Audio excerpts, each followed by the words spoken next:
हरियाणा में आज से एसआरके ग्रुप की कांग्रेस संदेश यात्रा हिसार से शुरू हो रही है। इस यात्रा को लेकर प्रदेश के प्रभारी दीपक बावरिया का भी एक बयान सामने आ रहा है कि इस यात्रा से कार्यकर्ता दूरी बनाकर रखें। तो ऐसे में असमंजस की स्थिति है। क्या कुछ पार्टी में चल रहा है, क्या कुछ यात्रा को लेकर तैयारियां की जा रही हैं। हमारे साथ कांग्रेस ओबीसी सेल के कार्यकारी अध्यक्ष करताराम जी हैं, उनसे बात कर लेते हैं। करताराम जी, सबसे पहले तो जानना चाहेंगे कि जो यात्रा आज हिसार से शुरू हुई है, उसको लेकर क्या कुछ दिशा निर्देश पार्टी की तरफ से विभिन्न जो संगठन है, सेल हैं, उनको मिले हैं? नहीं, अभी तक तो कोई दिशा निर्देश जो नहीं प्राप्त हुए हैं, लेकिन अखबारों के माध्यम से हमारे जो प्रदेश प्रभारी हैं उनके कुछ निर्देश देखने में मिले हैं। तो मेरा मानना ये है कि हम चाहे कोई कार्यकर्ता है, चाहे कोई नेता है, सभी को पार्टी की मजबूती के लिए काम करना चाहिए। और जहाँ तक जब तक त्याग की भावना नहीं होगी, तब तक पार्टी की मजबूती बड़ा मुश्किल होती है। जैसे पूरे देश में हमारी कांग्रेस पार्टी ने इंडिया गठबंधन बनाया है, वो एक जो असंवैधानिक पार्टी है उसको पीछे हटाने के लिए त्याग की भावना से आदरणीय राहुल गांधी जी के और सोनिया जी, खड़गे जी और हमारे नीतीश कुमार जी, जितनी भी पार्टियों के प्रमुख हैं, सभी ने त्याग की भावना अपनाई है और ताकि इंडिया गठबंधन मजबूत हो सके।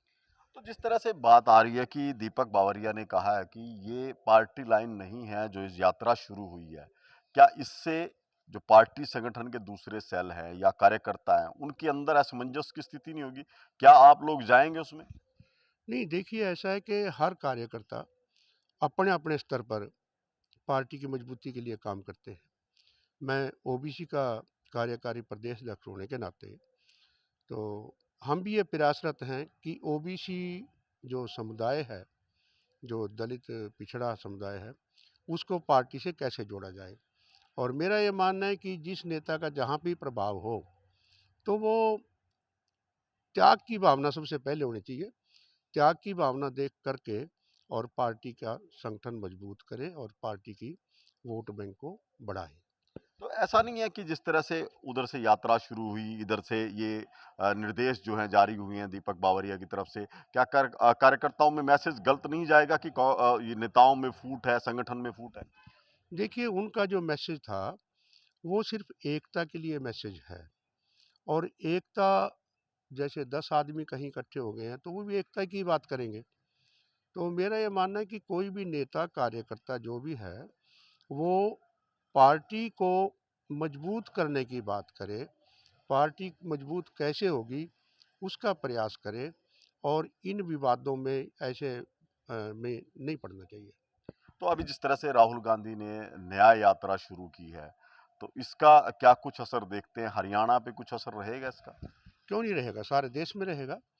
कि देखिए, सबसे जो उन्होंने विशेष मुद्दा उठाया है, जो आज तक देश में नहीं हो पाया, हुआ है तो उसको लागू नहीं किया, जातिगत जनगणना।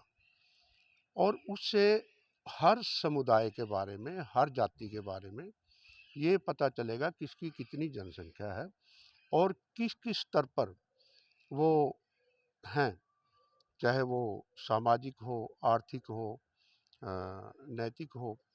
अभी बिहार में हमारे नीतीश कुमार जी ने जातिगत जनगणना के आधार पे जो गरीब लोग हैं, गरीब परिवार हैं, चाहे वो किसी भी जाति का हो, उनके लिए जैसे उन्होंने 2-2 लाख रुपए देने की घोषणा की है, और भी काफ़ी घोषणाएं की हैं।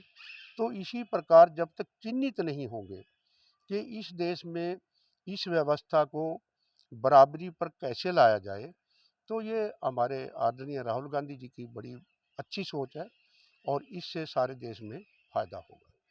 तो जिस तरह से करताराम जी अभी बात कर रहे हैं कि आप ओबीसी सेल के कार्यकारी अध्यक्ष हैं, क्या कांग्रेस राहुल गांधी के आह्वान पर 22 जिलों में से कितने जिलों में जिला अध्यक्ष या बड़े पदों पर ओबीसी समाज को देगी? देखिए, हमारे जो नेशनल चेयरमैन हैं, कैप्टन अजय यादव जी, उन्होंने ओबीसी का पदाधिकारियों का गठन सारे हरियाणा में कर दिया है। ओबीसी सेल की कार्यकारिणी बन चुकी है। बाकी जो जनरल कार्यकारिणी है उसकी भी, जैसे हमारे प्रभारी महोदय ने बताया है, उदयभान जी ने भी जिक्र किया है, तो वो शीघ्र ही अनाउंस कर दी जाएगी।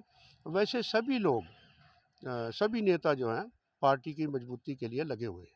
तो इस कांग्रेस की जो संदेश यात्रा है एसआर के ग्रुप की कही जा रही है, क्या उसमें जो ओबीसी सेल है प्रदेश का वो शामिल होगा? देखिए, ओबीसी सेल एक विशेष भूमिका निभाता है, सरकार बनाने में भी और सरकार गिराने में भी। जिधर से ओबीसी समुदाय चला जाता है, सरकार तकरीबन उसी की बनती है। जैसे कि बीजेपी ने झूठे लारे वादे लालच दे के ओबीसी समुदाय को बहका कर अपने साथ लगाया था, अब उसकी पोल खुलती जा रही है, खुल चुकी है कि इन्होंने जो ओ अब संदेश यात्रा में ओबीसी सेल जो कांग्रेस का है वो शामिल होगा? नहीं, ओबीसी सेल हर नेता के प्रोग्राम में जाता है। ओबीसी सेल का किसी नेता के प्रति कोई द्वेष नहीं है। उनका ओबीसी का मतलब है कि हमने सरकार की कामयाबी कैसे करनी है, उसको सत्ता में कैसे लाना है और हमारे अधिकार कैसे सुरक्षित होंगे, इसके बारे में सोचता है। तो बिल्कुल देखिए, कांग्रेस की संदेश यात्रा जो हिसार से आज शुरू हुई है उसको लेकर दीपक बावरिया ने भले ही ये मीडिया में बयान दिया है, ये पत्र जारी किया है कि इससे दूरी बनाकर रखें, इसमें शामिल ना हो, कार्यकर्ताओं के लिए जो है अनुशासन की बात कही गई है। लेकिन ओबीसी सेल जो कांग्रेस पार्टी का वो इसमें अलग राय रखता है। उनका कहना है कि नेता चाहे कोई भी हो, यदि वो पार्टी मजबूती के लिए काम करेगा तो ओबीसी सेल अपना उसमें सहयोग देगा। करनाल से महेंद्र सिंह, इंडिया।